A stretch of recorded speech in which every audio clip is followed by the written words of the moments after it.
Hello YouTube, welcome back to my video. This is week 2. Yeah, it's been, I'd like to say it's been an interesting week. It's been pretty eventful. So the first part of this week, Sunday, Monday and Tuesday. Well, that's Monday this week, Sunday last week, but I know the video came out Saturday last week, so Sunday counts as this week kind of thing. But yeah, first part of this week I had a school trip. I went to Stratford-upon-Avon. It was an English trip. I was watching some Shakespeare plays. And so I got back from that school trip at 2 AM on the Wednesday. Had to go into school at 8 AM because I got to school at 8 AM.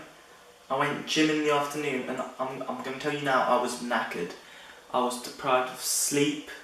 I was just emotionally kind of drained from those days in Stratford-upon-Avon watching plays and doing up English, really. So I was just drained. I tried to record some clips in the gym. I hit pull day. I did some squats first because I hadn't done those in a long time. I was kind of pleased with what I did with my squats, really. I did some pull-ups. I did some pull-downs, close grip pull-down. I did some machine rows as well, but I was actually knackered. I took the camera and I tried to record myself, but I actually failed. I got a picture of my bum squatting and kind of like a half video of me doing pull-ups. It was terrible. I took my camera and I looked like an actual mug. Put it on a little tripod, and I just totally missed everything. So yeah, it's been like, I went 3 days without gym, went gym, felt shit, went home, I went London today, checking out universities and stuff, so I haven't gone to gym today. I was going to go to gym today, but I'm editing the video that I'm going to be releasing, that you guys are watching, and I just have a lot of stuff to do, so it's just an update this week really. I don't think there's going to be a lot of gym in this video. I made an edit of some stuff I did last week, but that's about it, and I hope you enjoyed my talk on intermittent fasting, the benefits, why you should do it, and why I'm doing it, and yeah, that's it really. With a Glock, I can't really rock. Teardrop on my homie face, he got a back. No DM, I'm not SCM on Instagram. My skin peanut butter color, inside whip is really jet. Yeah, I'm on rock with a Glock, I can't really rock. Teardrop on my homie face, he got a back. No DM, I'm her MCM on Instagram. My skin peanut butter color, inside whip is really jet. Yeah, I'm on rock with a Glock, I can't really rock. Teardrop on my homie face, he got a back.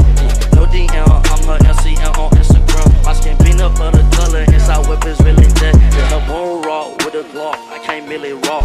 Teardrop on my homie face, he got a back. No DM, I'm her MCM on Instagram. My skin peanut butter color, inside whip is really jet. Yeah, I swear to God I do magic. I fought that bitch and I vanished. Pull off on white bands at them denim.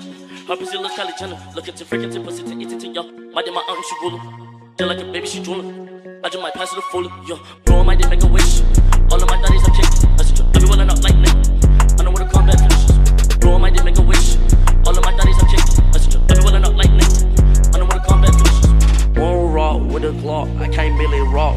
Teardrop on my homie face, he got a back. No DM, I'm her MCM on Instagram. My skin peanut butter color, inside whip is really jet. Yeah, one rock with a Glock, I can't really rock. Teardrop on my homie face, he got a back.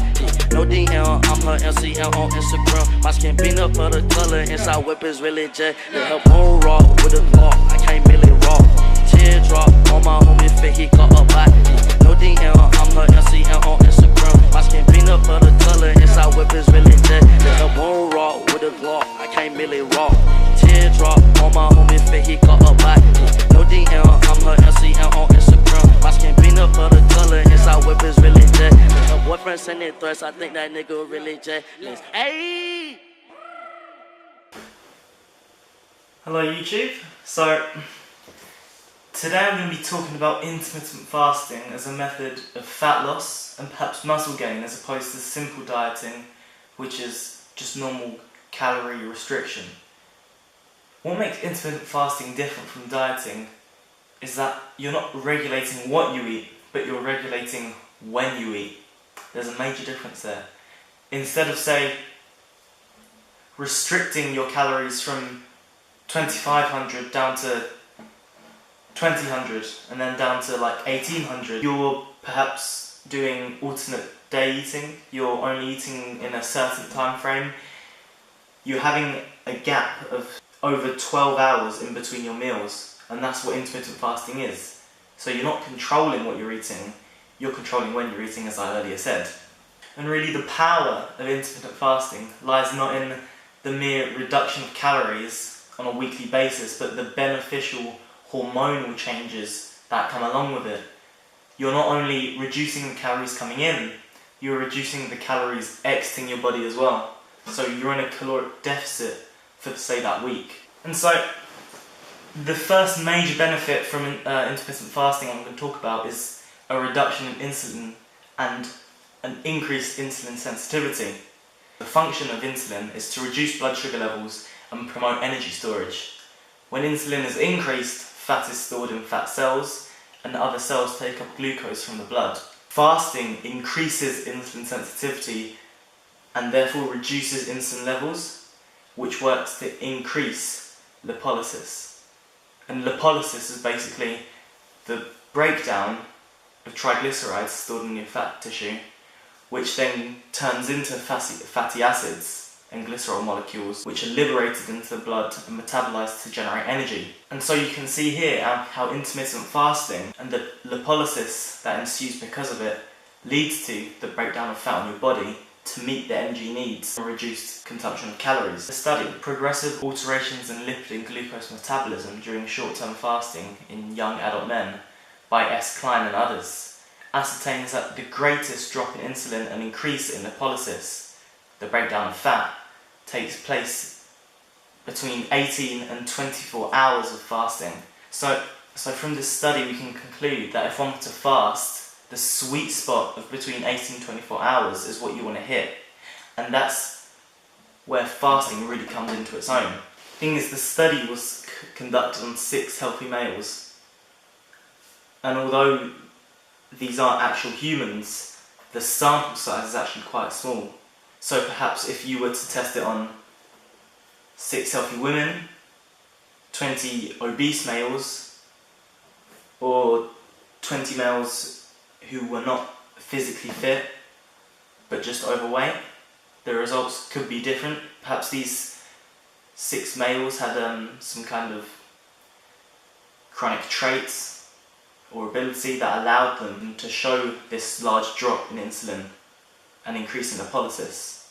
A common criticism of intermittent fasting is that people usually eat so much on their unrestricted days, the days they aren't fasting, that the caloric surplus they put themselves in negates the effect of their fasted days. A study by L.K. Heilbronn, S.R. Smith and others states that body weight was clearly reduced from baseline after 3 weeks of alternate day fasting, indicating that the subjects were unable to consume enough food on the unrestricted days to maintain their weight, leading to weight loss and disproving this criticism. However, the same study found that alternate day fasting did not significantly change fasting glucose or insulin from baseline. The explanation that could be derived from this is the fact that the fast enacted by the men and women were 12 hours, 6 hours short of the minimum sweet spot found in the study above. So now we know that perhaps the intended increased insulin sensitivity and reduced insulin levels in the blood can only really be attained from a fast, which is between 18 and 24 hours, which is that sweet spot. And perhaps fasts of 12 hours or even below, which I wouldn't really call fast at all, do not derive that intended reduced insulin that leads to increased lipolysis and fat loss. A 2018 study by J. Harvey, A. Howell, J. Morris and M. Harvey, investigating the energy consumption of women on unrestricted days, goes on to state that energy consumption on these unrestricted days was actually lower than baseline or normal energy consumption. So this again contradicts the criticism that was stated earlier. And I'll reiterate that criticism is that people usually eat so much on their unrestricted days that the caloric surplus they put themselves in negates the effect of their fasted days. And so I've already stated 2 studies that contradict this criticism. However, the major limitation of this study is that the information was taken from self-reported 7-day food diaries, which are well known to underreport dietary intake. Then again, it can be assumed that an underreporting of calorie consumption would also lead to a reduced baseline calorie intake. So it can be assumed that a reduction in calorie consumption still took place. And there is still considerable evidence, namely weight loss averaging 6 kilograms in 3 months, to show that intermittent fasting is a useful strategy to promote weight loss. And now I'm going to go on to another extremely important supposed hormonal benefit of intermittent fasting, and that's increased human growth hormone secretion. A well-known study found a 2,000% increase in human growth hormone after a 24-hour fast that lasted for a couple days after. Another study in 1982 looked at a patient undergoing a 40-day fast for religious reasons. Once again, human growth hormone levels went drastically up. They saw a 1,250% increase. A study by Hartman and others found a 5-fold increase in human growth hormone after a 2-day fast. This all points to the fact that fasting increases human growth hormone secretion. But the thing is, with all of these studies that I've stated, the fast exceeds 24 hours, it exceeds a day. There have been 40 days, 1 day, 2 days, but intermittent fasting usually lasts between 12 and 24 hours. So if we were to extrapolate from the data that we already have, which gives us a strong positive correlation between hours fasted and human growth hormone increase, we would assume that fasting between 12 and 24 hours would result in greater human growth hormone secretion than normal. But there still is no solid evidence showing that fasts below 24 hours actually leads to a human growth hormone spike seen in studies which deals with fasts in excess of 24 hours. Then again, it will be extremely likely that intermittent fasting contributes to increased human growth hormone secretion. And this increased human growth hormone secretion is one of the advantages that intermittent fasting has to normal calorie restriction and normal dieting.